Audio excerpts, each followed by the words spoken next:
공식적인 선거전이 이제 돌입하면서 양당의 공세도 이어지고 있습니다. 어제 김태년 더불어민주당 대표 직무대행은요, 오세훈 후보가 과거에 전광훈 목사가 주도한 집회에 참석한 것을 두고 비판하고 나섰습니다.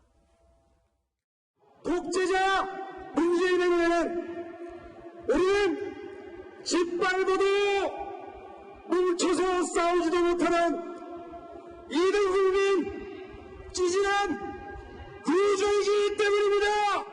오세훈 후보가 문재인 대통령을 향해서 또다시 망언을 했습니다. 독재자라고 이야기를 한 것 같은데 태극기 부대와 함께하는 그런 분다운 만행입니다. 극우 본색을 유감없이 드러내고 있는 오세훈 후보의 발언은 촛불 정신을 부정하고 국민을 분열시키는 책동입니다. 자, 그러니까 지금 오세훈 후보를 극우 정치인이다라고 규정을 하고 공세를 이어갔어요. 사실 최근까지는 부동산 문제 갖고 좀 공세가 오갔는데 그 얘기는 조금 잦아들었고요. 극우 정치인 이야기로 공격을 했습니다. 이게 어떤 효과를 노린 걸까요? 이 중도층들을 좀 뺏어오려는 그런 전략으로 봐야 될까요? 예, 그런 전략으로 보이는데 별로 먹히지는 않을 것 그래요? 같습니다. 지난 총선에서 일부 야당 후보들의 극우적 발언이 수도권에서 야당 참패의 원인이 된 그 부분을 노린 것 같은데요. 네. 첫 번째로 저 자리에서 오세훈 후보가 문재인 대통령을 지나치게 비판한 거는 맞아요. 네. 저 말 자체는 분명히 지나친 부분이 있다고 생각을 하지만 네. 문재인 대통령을 싫어한다고 극우입니까? 극우라는 말 자체가 뭔지 먼저 물어보고 싶고 네. 그 다음에 자꾸 전광훈 목사가 주도한 집회라고 하는데 네. 저 집회가 열렸던 시기는 2019년 10월 그때 한창 조국 사태가 불거진 바로 그 시점이랑 맞물려 있거든요. 네. 저기 집회에 참석한 사람들은 일부 극우적인 성향도 있었겠지만은 중도적인 성향의 사람들도 그때 분노해서 많이 나갔었단 말이에요. 네. 나중에 얘기를 하겠지만은 박영선 후보도 전광훈 목사 집회에서 얘기를 한 적이 있어요. 무대에 네. 나가서. 그런데 그런 상황에서 정치인이 이쪽 저쪽에서 다 이렇게 무대가 있고 나와서 한 말씀 해달라 그러면은 그 분위기에 휩쓸려서 나가서 얘기를 할 수도 있는 건데 그거를 전광훈 목사가 주도한 집회에 나가서 연설을 했다. 극우다. 이렇게 몰아붙이는 거는 지나치게 비약이라고 봅니다. 알겠습니다. 극우라고 몰아세우면은 그게 공격이 된다. 글쎄요, 성향 자체를 나쁘게 보고 좋게 보고 해야 할 문제인지 이 점도 한번 생각을 해봤는데요. 여당에서 이 오세훈 후보의 전광훈 목사 집회 참석을 두고 공세를 펼치자 이준석 전 미래통합당 최고위원이요, 어제 SNS에 이런 글을 올렸습니다. 자, 오세훈 후보가 전광훈 목사와 같이 행사에 참여했다고 해서 극우라고 몰아붙인다면 박영선 후보도 같이 극우를 하시죠.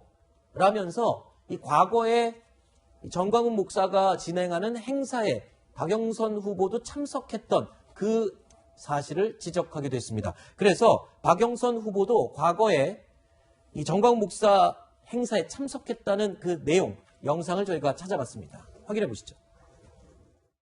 태극기 부대의 전광훈 목사와 함께 작년에 8.15 소상공인 매출이 잘 회복되고 있었을 때 찬물을 끼얹은 사람입니다. 전광훈 목사와 같이 또 새 시장이 광화문 광장을 내주면서 소상공인들한테 또 어떤 상처를 드릴지. 동성애법, 이것은 자연의 섭리와 하느님의 섭리를 어긋나게 하는 법입니다.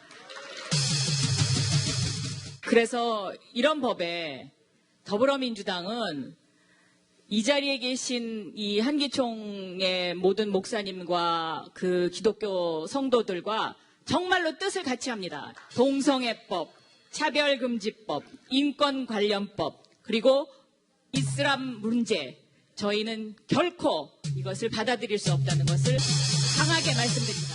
박영선 의원님을 야당 대표로 세웁시다. 자, 박영선 후보는 당시에 김종인 위원장이 일정이 잘 맞지 않아서 대신 간 것이다 라고 해명했고요. 또 한 가지 동성애법에 대해서도 생각이 바뀌었다라고 밝혔습니다.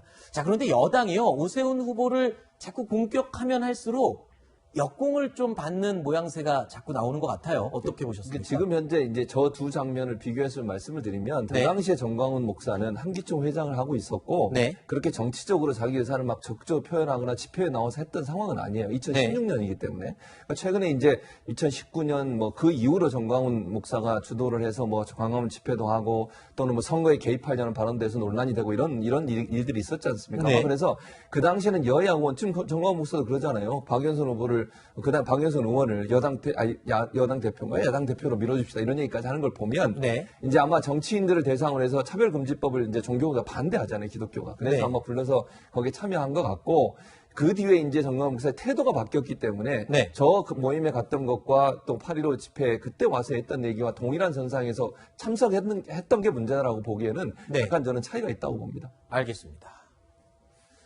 자, 저희가 준비한 두 번째 Q&A 내용이 또 있습니다. 확인해 보시죠.